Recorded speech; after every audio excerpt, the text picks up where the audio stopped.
नमस्कार दोस्तों, एक बार फिर से आपका स्वागत है त्रिनेत्र मुक्तिधाम में। दोस्तों, आज के इंसान के लिए दवाओं के बिना जिंदा रहना लगभग नामुमकिन है। दवाओं के आविष्कार से बीमारियां कम होनी चाहिए थी, मगर हैरानी की बात है जैसे जैसे दवाओं का आविष्कार हुआ, साथ ही बीमारियां भी बढ़ती गई। हमारे पूर्वज न केवल बीमार कम होते थे, बल्कि हमसे ज़्यादा आयु भोग कर मरते थे।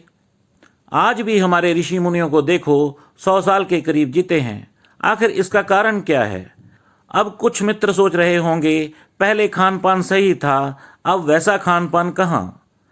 खान पान अकेला कारण नहीं है, क्योंकि हमारे शरीर में परमात्मा ने ऐसी व्यवस्था की हुई है कि जो चीज़ हमारे शरीर को नुकसान देने वाली हो, वह मल मूत्र के जरिए बाहर निकल जाती है। आज के इंसान का अधिक अशांत और बीमार रहने का बड़ा कारण यह है कि इसका मन और शरीर के बीच ना कोई तालमेल है, ना जरा भी कंट्रोल है। आज हम आपके लिए ध्यान की एक ऐसी रहस्यमयी विधि लेकर आए हैं, जिससे आप ध्यान में गहरे जाने के साथ साथ अपनी किसी भी बीमारी को बिना दवा के ठीक कर सकते हैं। उस विधि का नाम है विशांति ध्यान। विशांति ध्यान के 4 तल हैं। यह विशेष ध्यान विधि उन घड़ियों के लिए उपयोगी है जब आप बीमार होते हैं, क्योंकि यह आपके तथा आपके देह मन के बीच एक प्रेमपूर्ण सूत्र स्थापित करने में सहायक होती है। तब अपनी उपचार प्रक्रिया में आपका योगदान सक्रिय होने लगता है तथा बिना दबा के आप अपनी किसी भी बीमारी को ठीक कर सकते हैं। पहला चरण, देह यानी शरीर। जितनी बार हो सके स्मरण रखें और देखें कि कहीं आप अपनी देह के भीतर कोई तनाव तो नहीं लिए चल रहे। गर्दन, सिर, टांगें, इसे होश पूर्वक स्थिर करते जाएं। शरीर के उसी अंग पर जाएं जहां आपको तनाव हो और उसी अंग को सहलाएं। इसे प्रेम पूर्वक कहें, शांत हो जाओ। आप हैरान हो जाएंगे कि यदि आप अपने शरीर के किसी हिस्से को संबोधित करते हो तो वह सुनता है। यह आपकी बात मानता है। यह आपका शरीर है। आंखें बंद करके पैर के अंगूठे से लेकर सर तक शरीर के भीतर जाएं। उस स्थान को ढूंढते ढूंढते यहाँ पर तनाव हो, और फिर उस अंग से इस प्रकार बात करें जैसे किसी मित्र से करते हो। अपने तथा अपने पूरे शरीर के बीच संवाद होने दें। इसे स्थिर होने को कहें और इसे बताएं, कहीं कोई डर जैसी बात नहीं है। घबराओ मत, मैं हूँ यहाँ तुम्हारी देखभाल के लिए। तुम विशांत हो सकते हो। धीरे धीरे आपको इसका गुर आ जाएगा और तब शरीर विशांत हो जाता है। दूसरा चरण, मन। फिर दूसरा चरण है थोड़ा और गहरा। मन को शांत होने दें, और अगर शरीर सुन सकता है तो मन भी सुनता है।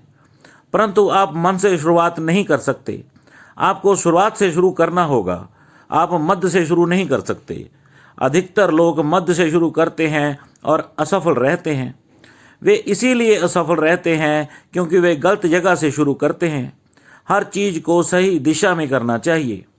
अगर आप होश पूर्वक शरीर को विशांत करने में सक्षम हो जाते हैं तो यकीनन आप मन को भी होश पूर्वक विशांत करने में सफल होंगे। मन जरा अधिक पेचीदा घटना है। एक बार आपको आत्मविश्वास हो जाए कि शरीर आपकी सुनता है तो आपको अपने ऊपर नया भरोसा आएगा, जिसके बाद मन भी आपकी सुनने लगेगा। इसमें समय लग सकता है, परंतु ऐसा घटता है। तीसरा चरण, हृदय। जब मन शांत होने लगे तो हृदय को शांत करना शुरू करें। हृदय जो तुम्हारी संवेदनाओं, तुम्हारी भावनाओं का जगत है, जो और भी जटिल है और भी अधिक सूक्ष्म है। अब आप श्रद्धापूर्वक आगे बढ़ते हैं, अपने प्रति अति श्रद्धापूर्ण। अब तुम जान जाओगे कि यह संभव है। यदि वह शरीर के साथ संभव है, मन के साथ संभव है, तो हृदय के साथ भी संभव है। चौथा चरण, केंद्र। तब इन 3 चरणों से गुजरकर आप चौथे चरण में प्रवेश कर सकते हैं। अब आप अपने अंतस के अंतरम केंद्र बिंदु तक जा सकते हैं, जो आपके शरीर, मन व हृदय के भी पार है। आपके अंतस का केंद्र। आप इसे भी शांत करने में सफल होंगे, और यह विशांति निसंदेह आपके लिए सबसे अधिक आनंद लाती है, और जो अत्यधिक आनंद तथा समग्र स्वीकार का शिखर है। आप आनंद तथा आह्लाद से भर जाएंगे। अगर आप पूर्ण विश्वास के साथ इस ध्यान विधि का अभ्यास करें तो आप चकित रह जाएंगे। कोई वायरस, कोई बीमारी आपका कुछ नहीं बिगाड़ सकती। जब आपका शरीर स्वस्थ होगा तो आपको ध्यान में भी कोई परेशानी नहीं आएगी। तो आज के लिए इतना ही। नेक्स्ट वीडियो में बात करेंगे इंसान की उत्पत्ति कैसे हुई। चैनल को सब्सक्राइब करना ना भूलें ताकि हमारे आने वाली वीडियो आप तक आसानी से पहुंच जाए। भगवान जी आपको हमेशा स्वस्थ और खुश रखें। नमस्कार दोस्तों।